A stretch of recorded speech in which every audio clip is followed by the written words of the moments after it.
கர்த்தருடைய நாமமாக இன்று நாம பார்க்கக்கூடிய நாமம் எல் ஓலாம். இங்கிலீஷ் பைபிளில் இப்படியாக எழுதப்பட்டிருக்கு, ELOLAM அப்படின்னு சொல்லி. எல் ஓலாம் அப்படின்னா எவர்லாஸ்டிங் காட் அப்படின்னு அதோடைய அர்த்தமா. எவர்லாஸ்டிங் காட் அதாவது என்றும் நிலைத்திருக்கும் கடவுள், நித்தியமானவர். அவருடைய நாமம் நித்தியமானவர், சதா காலங்களிலும் நித்தியமாக நம்மோடு இருக்கிறவர். இந்த ஒரு வார்த்தை, இந்த எல்வோலாம்ன்ற அந்த வார்த்தையை நம்ம உச்சரிக்கிறப்ப நமக்குள்ள என்ன ஏற்படுது? அவர் சதா காலங்களிலும் நம் தேவனாக இருக்கிறார். சதா காலங்களில்னா என்ன அர்த்தம்? நேற்றும் இன்றும் என்றும். இந்த டென்ஸுக்கு மட்டும் என்ன இல்லை, பாஸ்ட் டென்ஸுன்னு இல்லை, ப்ரெசன்ட் டென்ஸுன்னு இல்லை, ஃப்யூச்சரும் இல்லை. எவர் லாஸ்டிங், எப்பயுமே நம்ம கூட இருக்கிறவர். அவர் சதா காலங்களிலும் நம்மோடு நிலைத்திருக்கிறவராக இருக்கிறார். அதனால தான் அவருக்கு அந்த பெயர் கொடுக்கப்பட்டது எல் ஓலாம். இந்த நாமம் எங்கே கொடுக்கப்பட்டது அப்படின்னா, ஆதியாகமம் 21வது அதிகாரம் 33ஆம் வசனத்தை நம்ம பார்க்கிறப்ப அங்கே ஆபிரகாமோட ஆண்டவர் இருக்கிறார் இல்லையா? அந்த சம்பவங்களை தான் இந்த இடத்துல நம்ம பார்க்க முடியுது. இந்த 21வது அதிகாரத்தை முழுவதும் வாசிக்கிறப்ப நமக்கு ஒரு விஷயம் தெரியப்படுது. அங்கே என்னது? ஈசாக்கு பிறக்கிற ஒரு சம்பவம். அதாவது ஈசாக்கு நம்மளுடைய சாராளுக்கு என்ன குழந்தை எப்படியாக பிறக்குது? தன்னுடைய 90வது வயதுக்கு அப்புறமேட்டுக்க தனக்கு பிறக்கப்படுகிற குழந்தையாக பிறக்குது இல்லையா? அப்படி குழந்தை பிறந்த பிறகு சாராள் என்ன செய்கிறாங்க? தன்னுடைய குழந்தைய பாலூட்டி வளர்க்குறாங்கன்னு சொல்லி அந்த பைபிளில் அந்த வார்த்தைகள்லாம் பார்க்குறப்ப நமக்கு ஆச்சரியமாகவும் சந்தோஷமாகவும் இருக்குது. ஏன்னா நிறைய பேருக்கு இன்றைக்கி என்ன செய்யலை, குழந்தை இல்லைன்ற ஒரு விஷயம் இருக்குது. அவங்களுக்குள்ள ஒரு நம்பிக்கையை நம்மளால் எப்படி விதைக்க முடியுதுன்னா, ஆபிரகாமின் தேவன் ஆபிரகாமுக்கு சொன்னபடியே அவருக்கு எத்தனை வயதில் குழந்தை கொடுத்தாரு? தன்னுடைய 100வது வயதில் குழந்தை கொடுக்குறாரு. அப்போ அவர் சொன்னார்னா அவர் எப்போனாலும் செய்வார். ஆனால் செய்யாமல் மட்டும் போகவே மாட்டார்.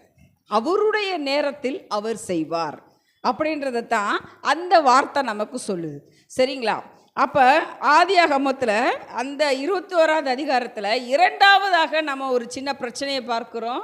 யாருக்குன்னா, ஈசா குழந்தை பிறந்துருது இல்லையா? அந்த குழந்தைக்கு ஈசாக்குன்னு தானே பேர் வைக்கிறாங்க.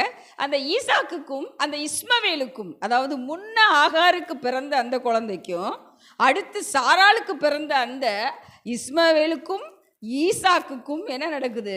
சண்டை நடக்குது. 2 பேருக்கும் நடுவில் வாக்குவாதம் நடக்குது. அப்போ இஸ்மவேல் ஈசாக்கை என்ன செய்கிறாங்க? ஒரு கேலியாக பேசினதாக வேதத்தில் எழுதப்பட்டிருக்கு. இதை பார்த்து தான் அந்த அம்மா என்ன செய்கிறாங்க? சாராள் அம்மா, எனக்கு இவங்க 2 பேரையும் விரட்டி விட்டுருங்க. எனக்கு குழந்தை இருக்காதுன்னு நினச்சி தானே நான் ஆகாரம் உங்களுக்கு மனைவியாக கொடுத்தேன். அவளுக்கு பிறந்தது தானே இஸ்மவேலு. இப்போ தான் எனக்கு குழந்தை பிறந்துருச்சு. பொருத்தனையின் குமாரன், வாக்கு தத்துவத்தின் மகன் எனக்கு பிறந்துட்டானே, அப்புறம் ஏன் எனக்கு இந்த குழந்தை வேணும்? ஏனா அப்படின்னு சொல்லி என்ன செஞ்சிடுறாங்க? ஆபிரகாம்கிட்ட சொல்கிறாங்க. ஆனால் வேதத்தில் எழுதப்பட்டிருக்கு, இஸ்மவேலை ஆபிரகாம் வெறுக்கலை, அவருக்கு அனுப்ப சம்மதி இல்லை. ஆனால் ஆண்டவர் என்ன செய்கிறாரு? ஆபிரகாமோட பேசுகிறாரு. உன் வித்தை நான் ஆசீர்வதிப்பேன், ஆனால் சாராளின் வித்து தான் உண்மையான என்னது? என்னுடைய ஜனம். அவங்க மூலமாகத்தான் ஜாதி பெருகப்படும். அதனால் அவனைத்தான் நீ ஆதரித்து வைக்கணும். சாராளி என்ன சொல்கிறாளோ அப்படியே கேட்டு நடந்துக்கோன்னு சொல்லிட்டாங்க. ஆகாரம் என்ன பண்ணிடுறாங்க? ஒரு துருத்தியில் தண்ணியோட என்ன பண்ணிட்டாங்க? ஒரு கொஞ்சம் அப்பத்தையும் கொடுத்து என்ன பண்ணிட்டாங்க? அனுப்பி விட்டுட்டாங்க. போகிற வழியில் அந்த அம்மாவுக்கு என்ன நடக்குது? என்ன சம்பவிக்குது? தண்ணீர் தீந்து போயிடுது. பிள்ளை மறிக்கும் தருவாயில் நடக்கிறப்ப ஒரு வில் எரியப்படும், வில்லுடைய அம்பு எரியப்படும் இடத்துல போய் நிற்கிறாங்க. அதாவது அவ்வளோ தூரத்தில் பிள்ளைய படுக்க போட்டுட்டு பிள்ளை சாகிறத என்னால் பார்க்க முடியலையேன்னு அழுது கொண்டு இருக்கிறப்ப பிள்ளையின் குரலை கேட்டு அங்கே தேவதூதன் அதாவது இயேசு கிறிஸ்துவே வந்தாருன்னு சொல்லி தான் நம்மளால் பார்க்க முடியுது. அவ்வளோ நம்பிக்கை நமக்கு முடியுது. ஏன்னா ஆகார தெய்வம் அவ்வளவாக நேசித்திருக்கிறார். எப்படி? ஆபிரகாமின் வித்தை அவள் சுமந்ததின் நிமித்தமாக. சரிங்களா? அப்பா என்ன நடக்குது? அவளா ஆசீர்வதிக்கிறாரு. நீ கவலைப்படாத, உன் பிள்ளையும் நான் என்ன பண்ணுவேன்? பெரிய ஜாதியாக மாற்றுவேன்னு சொல்லி. ஸோ இந்த 21வது அதிகாரத்தில் 3 விஷயங்களை நம்ம பார்க்குறோம். ஒன்று, இஸ்மவேலுக்கும் ஈசாக்குக்கும் நடக்கிற சண்டை. அடுத்து ஆகாருக்கும் சாராளுக்கும் நடக்கிற பிரச்சனை. மூணாவதாக ஒரு விஷயமும் நடக்குது. என்ன அப்படின்னா, அபிமெலேக் அப்படின்ற ஒரு ராஜாவுக்கும் ஆபிரகாமுக்கும் என்ன நடக்குது, அங்கே இடப்பிரச்சனை ஏற்படுது. இடப்பிரச்சனை ஏற்படுறப்ப ஆபிரகாம் சொல்கிறாரு, நான் என்ன பண்ணுறேன், இந்த இடத்துல என்னுடைய கூடாரத்தை போட்டிருக்கேன், இந்த இடத்த நான் எடுத்துக்கிறேன், இந்த இடத்துக்கு பதிலாக நான் உங்களுக்கு என்ன செய்கிறேன், ஆட்டுக்குட்டியை கொடுக்குறேன் அப்படின்னு சொல்லி அவருக்காக கைமாற்றி விட்டு அங்கே ஒரு உடன்படிக்கை செய்து அபிமெலேக்கும் ஆபிரகாமும் என்ன பண்ணிக்கிறாங்க, ஒரு உடன்படிக்கை செய்து கொள்கிறாங்க. அந்த இடத்திற்கு தான் நாம் ஏற்கனவே பார்த்துருக்கிறோம். பெயர்சபா அப்படின்ற ஒரு பெயரை அங்கே தான் பெயர் விடுறாங்க. பெயர்சபாவில் தான் இருவருமாக உடன்படிக்கை செய்து சமாதானமாக செல்கிறாங்க. அதுக்கு அடுத்து நடக்கிற விஷயங்கள் தான் எனது ஆபிரகாம் ஆண்டவரை புகழ்கிறாரு. எப்படிப்பட்டவர் அவர், எல் ஓலாம் அப்படின்ற அந்த வார்த்தை நிமித்தமாக புகழ்கிறார்.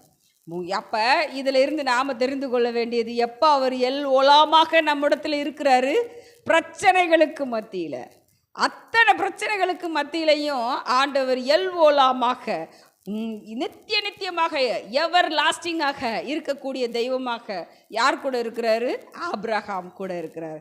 அப்படிப்பட்ட தெய்வம்தான் இன்று நாம் கூடயும் இருக்கிறார். எப்படிப்பட்டவராக, எல் ஒலாமாக. நிச்சயமாகவே நம் இக்கட்டிலும் நம்மளுடைய துன்பத்திலும் நம்மளுடைய சோதனை நாட்களிலும் நம் பிரச்சனைகளின் மத்தியிலும் தேவன் எல் ஓலாமாக நம்மோடு இருந்து நமக்காக வழக்காடி நமக்காக சமாதானத்தை கூறி எவர் லாஸ்டிங்காக எட்டர்னிட்டியாக, அதாவது எட்டர்னிட்டினா இங்கிலீஷில் எட்டர்னிட்டின்னு ஒரு வார்த்தை இருக்குது. அதற்கு என்ன அர்த்தம் அப்படின்னா, அவர் சதா காலங்களிலும் நம்மோடு இருக்கிறவர். சரிங்களா, சகலத்திலும் நம்மோடு இட்டர்னல் காட் அப்படின்னு தான் ஆண்டவருக்கு ஒரு பெயரும் உண்டு. சரிங்களா, அவர் நம்மை காப்பாற்றுகிறவராக இருக்கிறார். எது